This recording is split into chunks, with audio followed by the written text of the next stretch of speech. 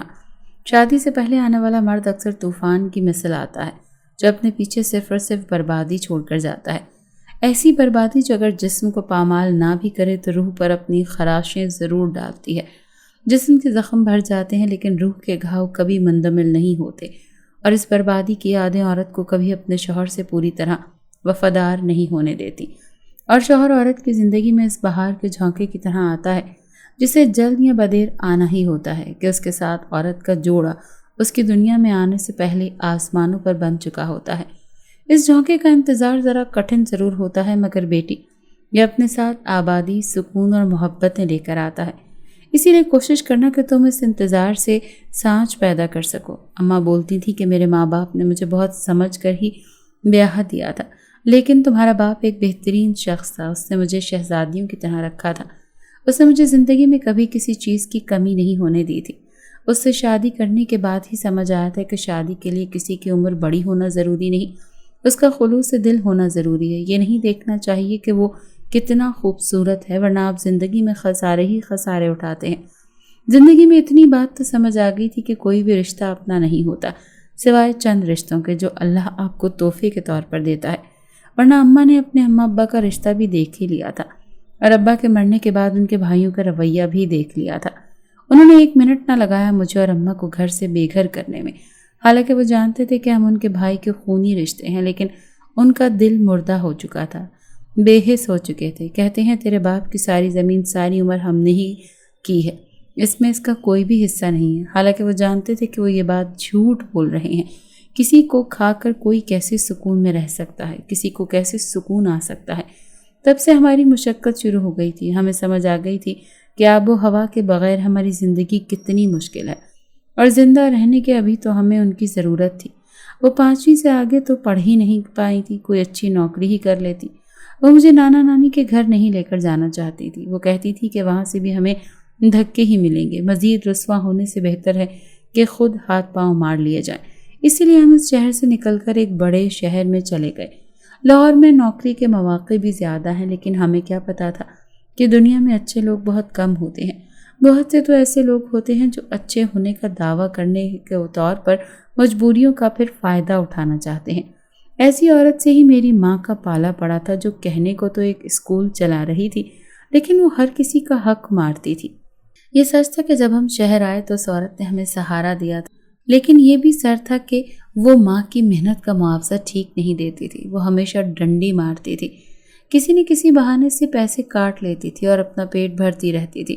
یہ شکایت صرف اماں کی ہی نہیں تھی، اور ساتھ کرتے سارے ملازمین کا یہی کہنا تھا کہ وہ عورت اچھی انسان نہیں ہے، وہ لوگوں کا حق مارتی ہے۔ انسان کے اماں کے اسکول میں پارٹی تھی، سب بچوں نے دل بھر کر انجوائے کیا تھا، اور دل بھر کر ہی گتے کے گلاس اور پلیٹیں، کھانے پینے کی چیزیں، بچی کچی اشیاء جو 100 گز کے بنگلے میں بنائے گئے تھے، اسکول کے بڑے سے احاطے میں پھیلائی تھی۔ اماں صفائی کرتے کرتے بے حال ہو گئی، وہ اکیلی ہی اس اسکول کی صفائی پر مامور تھی۔ معاوضہ بھی کم دیا جاتا تھا، اور جب اماں ان سے بات کرتی تھی کہ میرا معاوضہ بڑھایا جائے تو آگے سے کہتی ہیں کہ تمہیں تو کوئی کام ہی نہیں مل رہا تھا، ہم نے تم پر احسان کیا ہے تمہیں کام دے کر، اور اب تم ہمیں ہی کہہ رہی ہو کہ ہمیں زیادہ پیسے چاہیے۔ جتنا بھی دیا جائے اتنا ہی کم ہے، تم لوگوں کے تو منہ ہی نہیں بھرتے ہیں۔ ایک دوسری ملازمہ بھی تھی، لیکن وہ اسکول کے بچوں کے ساتھ دن بھر دوسرے امور میں مشغول رہتی تھی۔ اسکول ختم ہونے کے بعد صفائی اماں کے ذمہ تھی۔ اماں نے متعدد بار اسکول کی مالکن پلس پرنسپل کو کہا کہ دوسری ملازمہ بھی رکھ لیں۔ اسکول کافی بڑا تھا اور ان کے کام کر کر کے اماں کے ہاتھ اور پاؤں پر چھالے پڑ چکے تھے، لیکن مالکن نے ہمیشہ یہ کہہ دیا کہ دیکھو ثنا، چھوٹا سا پرائمری اسکول ہے، ہم 400 سے زیادہ طلبہ کو داخلہ نہیں دیتے ہیں، صرف چند کلاس رومز ہی تو ہیں جن کی صفائی تم کو کرنا پڑتی ہے۔ اماں پرنسپل کو اس کا کمرہ، اسٹاف روم، کامن روم، دروازے، کھڑکیوں کی جھاڑ پونچھ اور گراؤنڈ گنواتی تو پرنسپل کہتی میں تو معاشرے میں علم پھیلانے کے لیے کوشاں ہوں، اسی لیے اپنے گھر میں ہی یہ چھوٹا سا اسکول کھول لیا، اور تم سب کی مجبوریوں کو دیکھتے ہوئے میں نے تم لوگوں کو اپنے پاس نوکری پر رکھ لیا ہے، ورنہ تم بھی جانتی ہو کہ میری اتنی گنجائش نہیں ہے، اور اب تم لوگ مجھ سے یہ سب باتیں کرنے لگے ہو تو کوئی زمانہ ہی نہیں رہا بھائی بھلائی کا۔ دیکھو نا ہماری فیس کتنی کم ہے، غریب اور مڈل کلاس خاندانوں کے بچے پڑھتے ہیں، 6 عدد اساتذہ کو تنخواہ دینا ہوتی ہے۔ وہ بولی تمہاری بیٹی بھی تو اسی اسکول میں پڑھ رہی ہے نا، اس کی بھی تو فیس معاف کر دی ہے۔ وہ اماں کو اپنے احسان گنوانے لگ جاتی، بجلی کا بل آتا ہے، ہر سال ٹیکس بھی دینا پڑتا ہے، نرسری کے بچوں کی دیکھ بھال کرنے والی ملازمہ اور چوکیدار کو بھی تنخواہ دیتی ہوں، خود وہ برانڈ سے نیچے کوئی کپڑا پہنتی نہیں تھی، اس کی خوراک کسی سے کم نہیں تھی، دن بہ دن وہ امیر ہوتی جا رہی تھی۔ ہم تو ثواب کی خاطر علم کی روشنی پھیلا رہے ہیں، تم بھی ثواب کی نیت رکھا کرو۔ اماں خاموش رہ جاتی کیونکہ وہ مجبور تھی، میرا اور اپنا خرچہ اٹھانے کے لیے وہ یہ ملازمت کر رہی تھی۔ خاوند مر چکا تھا، باقی اماں کے پاس کوئی رشتہ نہیں تھا، ورنہ کون دوسرے کو اس طرح سے نوالے بنا کر کھلاتا ہے۔ ایک دن اماں نے کہا کہ آپ میری بیٹی کو اسکول میں رکھ لیں، تو کہتی ہیں ٹھیک ہے، آگے تمہاری تنخواہ میں اضافہ نہیں کرتی ہوں، اس کو دیکھ لیتی ہوں۔ یہ تو آپ کا اصول ہے کہ آپ اپنے ملازمین کے بچوں کو فری تعلیم دیتی ہیں، تو میری تنخواہ سے کیوں رکھی جائے گی؟ میڈم نے مسکراتے ہوئے کہا او ہو تم کنجوس بہت ہو، یہ چند ہزار داخلہ فیس ہی تو ہے، تم سے ہر ماہ فیس نہیں لوں گی، یہ داخلہ فیس تو ثواب کے لیے ہے، آخر ہم تمہارے جیسے غریب لوگوں کے بچوں کو اتنا سستا علم کا زیور فراہم کر رہے ہیں۔ اماں پرنسپل کی صورت دیکھتی رہ گئی۔ ویسے بھی تمہاری بیٹی کے مستقبل کا سوال ہے اور تم چند ہزار دینے سے گھبرا رہی ہو؟ کیا تم نہیں چاہتی کہ تمہاری بیٹی پڑھ جائے، یہ تمہاری طرح لوگوں کے اسکولوں میں کام نہ کرے؟ تم بھی اس کا بہتر مستقبل چاہتی ہو۔ بیٹی کہتے ہی بڑے وقت میں لوگ اچھے فائدہ اٹھاتے ہیں، اور یہی فائدہ تو وہ اٹھا رہی تھی۔ اس کے پاس سارے کام کرتے ملازمین اس سے کافی تنگ تھے، لیکن وہ صرف ان کو اسی وجہ سے نہیں چھوڑ سکتے تھے کہ ان کے علاوہ ان کے پاس اور کوئی ٹھکانہ نہیں تھا۔ پھر اچانک یوں ہوا کہ ماں کی وہ نوکری چلی گئی، اور اب ماں ایک غریب علاقے میں اسکول کی آیا کی نوکری مل گئی، لیکن وہاں کام بہت تھوڑا تھا اور اس کی مالکن بھی بہت اچھی تھی۔ اس نے اماں کو اپنے ریفرنس سے ایک اور اسکول میں بھی نوکری دلوا دی تھی، تاکہ اماں 2 جگہ کام کر کے اچھی خاصی تنخواہ لے سکے۔ اماں بہت خوش تھی، وہ صبح نکل جاتی اور شام کو گھر آتی۔ میں اسکول سے گھر آنے کے بعد محلے میں ایک عورت کے گھر چلی جاتی تھی۔ اماں کا کہنا تھا یہ سب سے اچھی ہیں، لیکن مجھے ان کے گھر جانا خاصا پسند نہ تھا۔ لیکن میری اماں کو فکر لگی رہتی تھی کہ اگر میں اکیلی گھر میں رہوں گی تو کہیں کوئی اونچ نیچ نہ ہو جائے۔ مائیں تو پھر مائیں ہوتی ہیں، انہیں تو 1000 طرح کے خدشات ہوتے ہیں، اسی لیے میں ان کی محبت کو سمجھتی تھی اور ان کے فیصلے کی قدر کرتی تھی، اور اسی لیے نہ چاہتے ہوئے بھی میں اس محلے داروں کے گھر میں رہ لیتی تھی۔ مولوی کی بیوی عجیب سی تھی، وہ مجھے مسکرا کر دیکھتی اور کمرے میں بند کر دیتی، کہتی کہ مولوی صاحب بھائی کر رہے ہیں تو تم تنگ کرو گی، حالانکہ میں ایک اچھی خاصی سمجھدار لڑکی تھی۔ ایک دن کیا ہوا جس کے ڈر سے میری ماں نے مجھے ان کے گھر بھیجا ہوا تھا کہ میں اکیلی نہ رہوں، وہی معاملہ ان کے گھر میں بھی شروع ہو گیا۔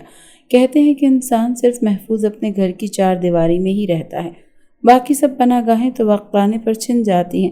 ایک دن یوں ہی مجھے کمرے میں بند کیا تو اچانک اندھیرا ہو گیا۔ پہلے ہی اندھیرے سے مجھے بہت ڈر لگتا تھا، اسی لیے میں رونے لگی، لیکن مجھے یوں لگا جیسے میرے علاوہ وہاں پر کوئی ہے۔ انجانے میں تم نے میری آواز روک دی تھی، میری آواز میرے گلے میں ہی دب گئی، وہ جو کوئی بھی وجود تھا مجھ پر حاوی ہونے لگا تھا۔ میں روتی رہتی اس کو خود سے دور کر رہی تھی، لیکن میری کوئی کوشش کام نہیں آئی۔ ایک غریب کے پاس عزت ہی تو ہوتی ہے، اور عزت ایک نایاب موتی ہے، اس کی امید سستے لوگوں سے نہ رکھیں۔ انسان کی فطرت ہے کہ وہ دوسروں کو وہی کچھ دیتا ہے جو خود اس کے پاس ہوتا ہے۔ بے نسلے اور بے قدرے بندے کے لیے آپ جو مرضی کر لیں، اس نے کبھی خوش نہیں ہونا، اس کے لیے تو آپ کی موت بھی بے معنی ہے۔ آپ اس کو جتنی مرضی عزت دے دیں، وہ آپ کو اس کے متبادل تکلیف ہی دے گا۔ ان لوگوں کی ایک نشانی ہوتی ہے، یہ دل کے بہت قریب ہوتے ہیں۔ اگر آپ کو کبھی محبت اور عزت میں ایک چیز کا انتخاب کرنا ہو تو آپ عزت کا انتخاب کریں گے، کیونکہ جس جگہ آپ کو عزت ملے گی وہاں محبت خود ہی مل جائے گی۔ عزت کے رشتے محبت سے بڑھ کر ہوتے ہیں۔ اس جگہ کبھی بھی قدم نہ رکھیں جہاں آپ کی عزت نہ ہو، چاہے وہ آپ کو سونے کے برتنوں میں ہی کھانا کیوں نہ پیش کریں۔ میرا ایک مشورہ ہے کہ جس انسان کو آپ عزت دیں، اس کے ساتھ اس کو کچھ مقدار پھکی کی بھی دیں، تاکہ وہ اس کو ہضم کر لے۔ بڑے عجیب بات ہے، کچھ لوگوں کو عزت راس ہی نہیں آتی ہے۔ کوشش کریں ان لوگوں کے زیادہ قریب ہو جائیں جن کا تعلق عزت دینے والی ذات یعنی رب العالمین کے ساتھ ہو۔ یہ لوگ دل کے بہت امیر ہوتے ہیں، ان کا دل سمندر کی مانند ہوتا ہے۔ ان کو اس بات سے کوئی فرق نہیں پڑتا ہے کہ یہاں سے ہاتھی، سانپ، کتا، بلی یا چڑیا پانی پی رہے ہیں، کیونکہ ان کا کام تو صرف بانٹنا ہوتا ہے، چاہے وہ عزت ہو یا محبت۔ پھوٹ کر رونے لگی تھی، میرے پاس اب کچھ بھی نہیں بچا تھا۔ میں اپنی ماں کو کیا منہ دکھاتی، وہ بیچاری تو ٹوٹ اور بکھر جاتی، لیکن ان کو حقیقت تو بتانی ہی تھی۔ اس وجہ سے شام ہوتے ہی اماں کے آتے ہی ان کے گلے لگ کر پھوٹ کر رونے لگ گئی۔ وہ گھبرا گئیں، کہتی ہیں کیا ہوا ہے؟ میں نے کہا میری ماں، میری بھولی ماں، تیری بیٹی کی عزت لٹ گئی ہے۔ محلے دار مولوی کی بیوی معافی مانگنے لگی، کہتی ہے ہمیں پتہ ہے کہ ہماری غلطی ہے، وہ کہتے ہیں ہم لوگ اس کا نقصان بھرنے کے لیے تیار ہیں۔ بھلا کبھی کسی بیٹی کی عزت واپس آئی ہے؟ اماں جو بولی ابھی تک کسی کو نہیں پتا تھا، یہ معاملہ یہیں دب جائے گا۔ مجھے ان پر بہت غصہ آیا، میری عمر ہی کیا تھی، میں نے تو ابھی بہت سے خواب دیکھے تھے، شاید غریب کا خواب دیکھنا ہی کسی کو ہضم نہیں ہوتا، اسی لیے میری زندگی کو بھی نظر لگ گئی تھی۔ انہوں نے نہ جانے اماں سے کیا باتیں کی کہ ہم ابھی ان کے فیصلے کو مان گئی اور کہنے لگی کہ ٹھیک ہے، میں اپنی بیٹی کی شادی اس مولوی سے کرنے کو تیار ہوں۔ میں ماں کی باتوں پر حیران تھی۔ وہ کہتی ہیں کبھی کبھی زندگی میں عزت بچانے کے لیے ایسے کڑوے گھونٹ بھرنے پڑتے ہیں۔ تو مجھ پہ بوجھ نہیں ہو، لیکن اگر معاشرے کو پتہ چل گیا تو وہ تمہاری زندگی کو بوجھ بنا دیں گے، لیکن میں کیسی ان لوگوں کے پاس چلی جاتی جنہوں نے میری زندگی کو یہ بنا دیا تھا۔ پھر میرا نکاح اس مولوی سے ہونے لگا، لیکن اس سے پہلے ہی میں اس رات سے پردہ اٹھا دینا چاہتی تھی۔ میں ان کے گھر پر چھپ گئی اور میں نے کیا دیکھا کہ وہ مولوی اور اس کی بیوی کہنے لگے، ہنس رہے تھے اور کہنے لگے کہ ہمارا نسخہ کام کر گیا۔ وہ مولوی نے جنات کا عمل مجھ پر کیا تھا، جس سے لگا کہ میرے ساتھ کسی انسان نے زیادتی کی ہے۔ میں نے سب کچھ اپنی ماں کو بتایا، انہوں نے عامل سے معاملات طے کیے، سب ٹھیک ہو گیا۔ میں جیسے ہی ٹھیک ہوئی انہوں نے میری شادی اچھے انسان سے کر دی تھی، وہ میرا بہت خیال رکھتے تھے، انہوں نے مجھے پڑھایا بھی تھا۔ میں اس مولوی کے چنگل سے نکل کر ایک اچھے انسان کے ساتھ زندگی گزار رہی تھی، جو میری کل دنیا تھا۔ زندگی میں کچھ لوگ ہوتے ہیں نا کہ جن کے ہونے سے زندگی خوبصورت لگنے لگتی ہے، جن کے پاس گزرے لمحات ہمیشہ یاد رہتے ہیں، جن کے قرب کا احساس روح کو سکون بخشتا ہے، جن سے تعلق ہمیشہ مسرت اور خوشی کا باعث ہوتے ہیں۔ ان سے پھر محبت بھی کمال کی ہوتی ہے، اور یہ محبت بھی نا کتنی عجیب چیز ہے، کوئی جادوئی چیز ہو جیسے، جو اپنی طرف مائل کر لیتی ہے۔ انسان کو پتہ بھی نہیں چلتا کہ وہ کب اس کے حصار میں آ کر کسی کو اتنا چاہنے لگتا ہے کہ اسے کھونے کے تصور سے بھی ڈرنے لگتا ہے۔ جب یہ کسی کو اپنی گرفت میں لے لیتے ہیں تو پھر یہ کسی کی خوبیوں، کسی کی خامیوں، کسی کی خوبصورتی، کسی کی بدصورتی نہیں دیکھتی، یہ تو بس ہو جاتی ہے، پتہ نہیں کب، کیوں اور کیسے، کس سے۔ اگر مل جائے تو انسان خود کو خوش نصیب سمجھتا ہے، اور نہ ملے تو زندگی بے رنگ ہو جاتی ہے، بے نور ہو جاتی ہے۔ اس کے رنگ اس قدر خوبصورت ہوتے ہیں کہ انسان بس ان میں ڈھلتا چلا جاتا ہے۔ یہ محبت تو کسی اکھڑ مزاج کو عاجز بنا دیتی ہے، کسی کی خاموشی کو گفتگو میں بدل دیتی ہے تو کسی کی اداسی کو خوشی میں، مگر اس کا ہر رنگ ادھار ہوتا ہے۔ یہ روٹ جائے تو اپنے سارے رنگ سود سمیت واپس لے جاتی ہے، کسی کی جان لے جائے گی تو کسی کا خون پی جائے گی، تو کوئی تنہائی میں چلا جائے گا تو کوئی گمنام ہو جائے گا۔ زندگی یوں تو گزر ہی جاتی ہے، لیکن اگر ہماری زندگی باہم انسانوں کے درمیان اور ان کی محبت میں گزرے تو وہ زندگی بڑی خوبصورت ہوگی، اور یقیناً ہوگی۔ انسان اللہ کو خوش کرنے کے لیے عبادت کرتا ہے، راتوں کو اٹھ کر خداوند تعالیٰ کے سامنے سجدہ ریز ہوتا ہے تاکہ اس کو خالق اور پالنہار کی خوشنودی حاصل ہو جائے۔ اگر ہم اللہ کی خوشنودی کے لیے انسانوں کو محبت کی نظر سے دیکھنا شروع کر دیں اور سوچ لیں کہ ہم نے کبھی کسی انسان کو حقیر نہیں سمجھنا، تو آپ یقین کریں کہ یہ سوچ ہی آپ کے دل کو اتنا سکون فراہم کرے گی کہ آپ محسوس کریں گے جیسے خدا آپ کو مسکراہٹ سے دیکھ رہا ہے۔ آپ عبادات ضرور کریں، شوق سے کریں، لیکن خدا را انسانوں کو بھی اپنے قریب کر لیں، یہ بھی عظیم عبادت ہے۔ ناظرین، اگر آپ کو ہماری کہانی اچھی لگی ہے تو ویڈیو کو لائک کریں، شیئر کریں اور ہمارے چینل کو سبسکرائب کریں۔ اگلی ویڈیو تک اجازت دیں۔ اللہ حافظ۔